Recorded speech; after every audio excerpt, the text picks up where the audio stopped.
और सबसे पहले आपको बताएंगे कि अफगान सिक्योरिटी फोर्सेस ने सरहद के कई मकामात पर बिला इश्तियाल फायरिंग का सिलसिला शुरू कर दिया है। पाक फौज की जानिब से इश्तियाल अंगेजी का भरपूर और शदीद जवाब दिया जा रहा है। सिक्योरिटी जराए ने यह बताया है कि अफगान फोर्सेस ने पाक अफगान सरहद पर अंगूर अड्डा, बाजौड़, कुर्रम, दीर, चित्राल जबकि बलोचिस्तान के इलाके बाराम शाह पर बिला इश्तियाल फायरिंग शुरू कर दी है और फायरिंग का मकसद खारिज की गिरोहों को सरहद पार करवाना था। अफगान फोर्सेस के इस इक़दाम पर पाक फौज की चौकस और मुस्तैद पोस्टों की जानिब से तेज़ी के साथ भरपूर और शदीद जवाब दिया गया, जो आखिरी इत्तलात आने तक जारी है। सिक्योरिटी ज़राए ये बताते हैं कि पाक फौज ने फौरी तौर पर शदीद रद्दअमल देते हुए मुतअद्दिद अफगान पोस्टों को मौसर तरीके से टारगेट किया और इस बरवक्त कार्रवाई में अफगानिस्तान की मुतादिद सरहदी पोस्टें तबाह कर दी गई हैं और दर्जनों अफगान फौजी और खारजी हलाक कर दिए गए हैं। तालिबान अपनी मुतादिद पोस्टें छोड़कर फरार हो गए हैं।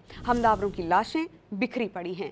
ताज़ा तरीन इत्तलात के मुताबिक सिक्योरिटी ज़राए ये बताते हैं कि पाकिस्तान इस वक्त अफगानिस्तान में पाक अफगान सरहद के करीब मौजूदा खारिज और दाइश के दहशतगर्द कैंप्स और ठिकानों को इंतहाई महारत के साथ निशाना बना रहा है। अफगान फोर्सेस कई इलाकों से पिसबाई इख्तियार कर चुकी है। पाकिस्तान की तरफ से मुअस्सर और शदीद जवाबी कार्रवाई का सिलसिला जारी है।